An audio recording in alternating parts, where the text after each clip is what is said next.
All right, hey guys, Jason here. What we're going to talk about today, I'm going to teach you a few things about your truck. And it doesn't matter what truck you have, but how to prevent yourself from getting stuck, whether you're at the beach, you're out in the woods, and a few things that you should be carrying for everybody. First thing you got to understand is you can see how this road is here. Look at this. This is getting pretty ugly.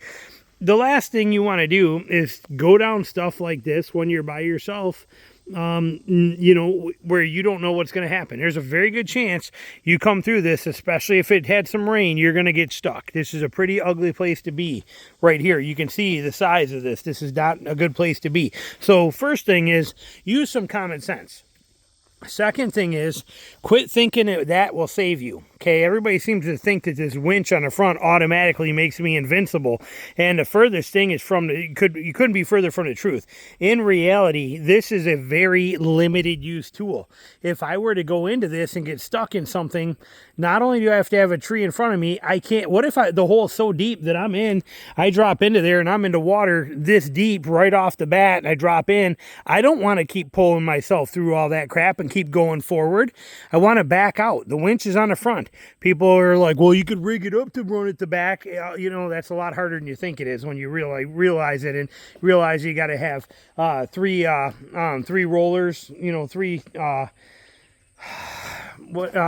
can't think of the name of them. I got two with me, but you need to have 3 rollers or snatch blocks with you to be able to pull that off and do it. And it's very hard on your vehicle. It's hard on a winch, and it's a pain in the butt to set up. So understand the reality of that. Now, okay, that's one thing. But first of all, everybody should carry a few things. And then I'm going to tell you how to set your vehicle up the right way.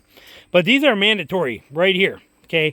Every vehicle has to have a saw. You have to have a saw. It is mandatory. You can do so much with this saw, from cutting down saplings, like this right here. You can take that one right there. You can take this one right here. Actually, look at that one's got string on it for some reason, but you can cut these and cut things and put them underneath your tires for traction and build your own traction boards. We actually have a set of traction boards that you can see stacked right there, set of traction boards, but you can make your own traction boards with this.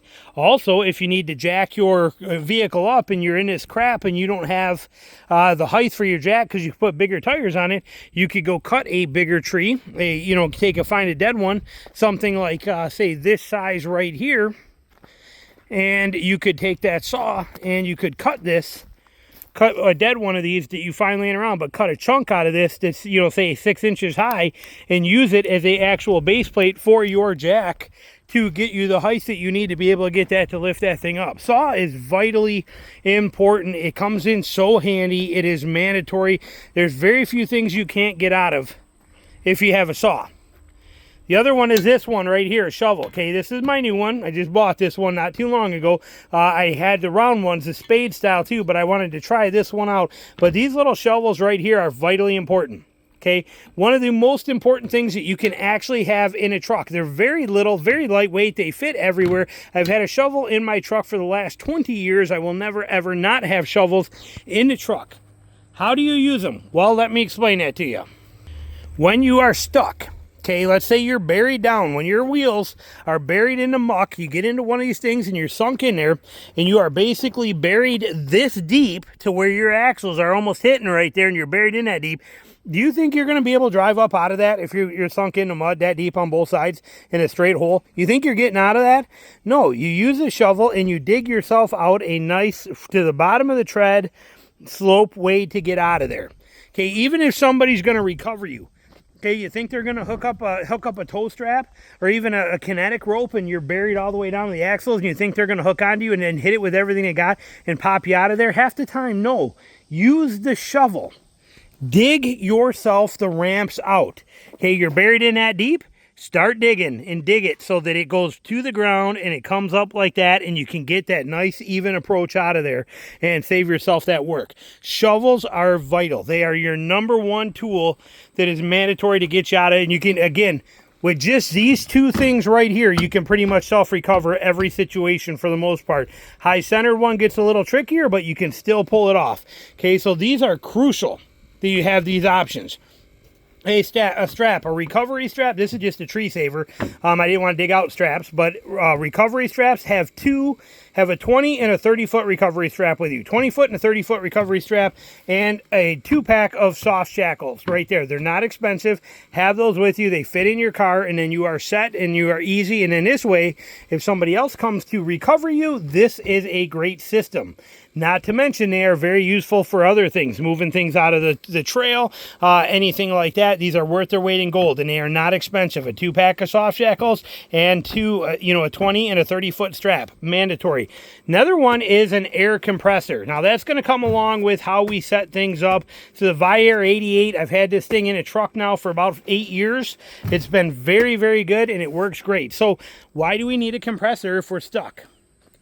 There are ways that you set up your vehicle if you get stuck that will help get you out. And we see it all the time, especially in the mud, in the sand, and on the beaches, okay, and that kind of thing. So basically any situation where you're just lacking traction, but you're not high-centered on a frame. How does this work? Okay, well, the first thing you got to understand is look at the footprint of this tire right here. That is all of our contact patch. That is all my traction is right there. So when we are fighting it and we're spinning, we have nothing more than that.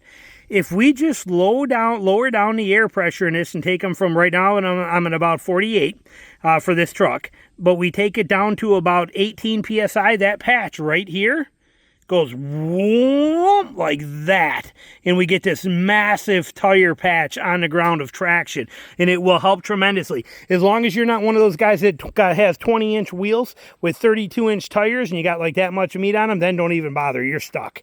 Okay, but if you got any meat on any sidewall to your tire and any wheel set up like that, that is the reason I have 17s on this truck with 35s, because I can air those down tremendously and really stretch out that footprint.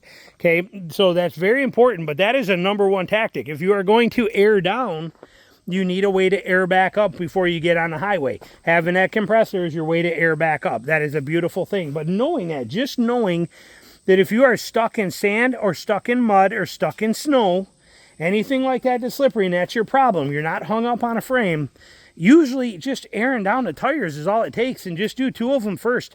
Do your back 2 first, or do your front 2, or whatever you want. Try it, see if it works, and if not, go to the other 2. But airing down your tires is the number one way to get yourself unstuck once you are stuck. Now, the best way to prevent getting stuck, and also a way to get out, is that many people do not understand this. So many do not understand this. The second you get off-road, second you get off the pavement, there is a button that you should be hitting every time that is 100% mandatory in every single car and truck there is. It is mandatory. We jump in here, right there. Let me start it up for you here so you can see it. Turning the radio down.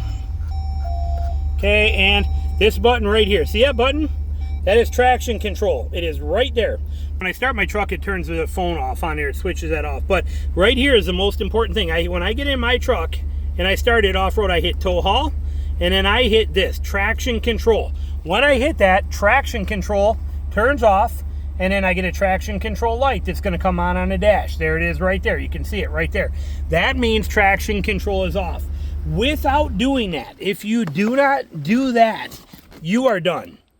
Okay, traction control is for snowy roads and slippery conditions and things like that. That's what traction control is for on the road. Off-road, traction control is not your friend. When you go through this stuff and you're going to start moving through here or on a beach or in the snow, and you start to slow down, lose your momentum, and start to sink, you need to be able to give it gas and actually have that power get to the wheels. If traction control senses a wheel starting to slip, it cuts the power to the truck to try and stop it from spinning. More times than not, you need it to just chew and eat and get its way through, and traction control will fight you 100% of the time.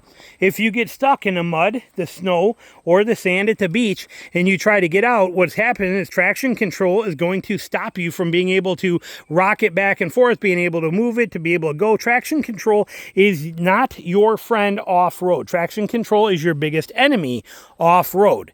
So turn off traction control. Every single time you hit the woods, turn off traction control, or the beach, or you're going through some thick snow, anything like that. Get rid of the traction control feature. I cannot say it enough. Turn it off.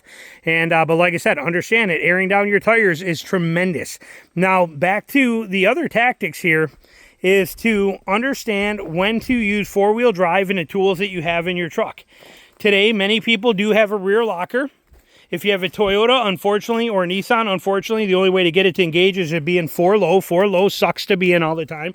Nothing fun about being in 4-low normally. But before you get to an obstacle, right here at this situation, as we line up for this and we pick our line, and we know how we're going to go through this, this right here is the time to go into 4-low, to engage your rear locker. On this one, I have front lockers, disconnect my sway bar, whatever I want to do. This is the time to do this, is right here. It is not the time to do it when you are stuck sideways, sunk in there and buried in that big hole right there. That is not the time to be thinking about trying to go into 4-wheel drive or 4-low or any of that stuff.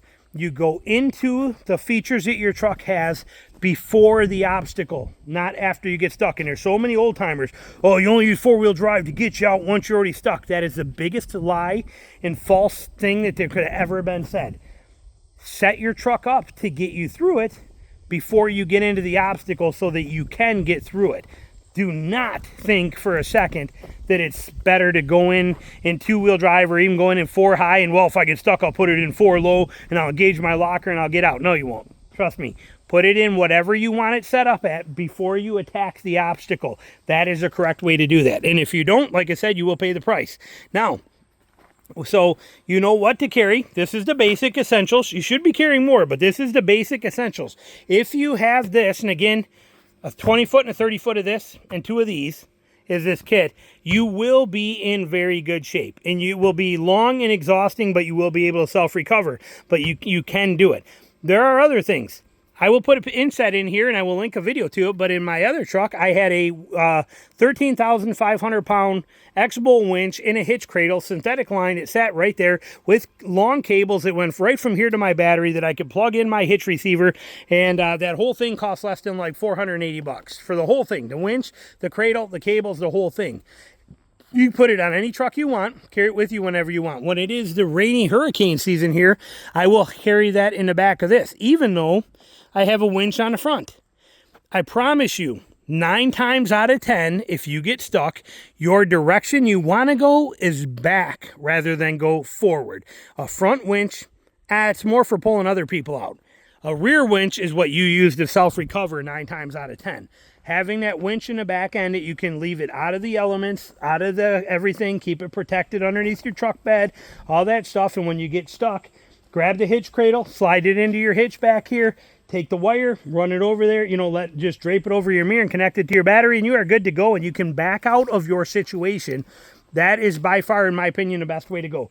Winches should be on the back of vehicles. They should not be on the front. I understand they're put there because it's convenient, and they use them to pull each other out. Now, if you're out with a buddy, a front winch to recover him is a great thing, but for self-recovery, a rear winch wins hands down. And fortunately, it's cheaper to put a winch in the bed of your truck in any vehicle.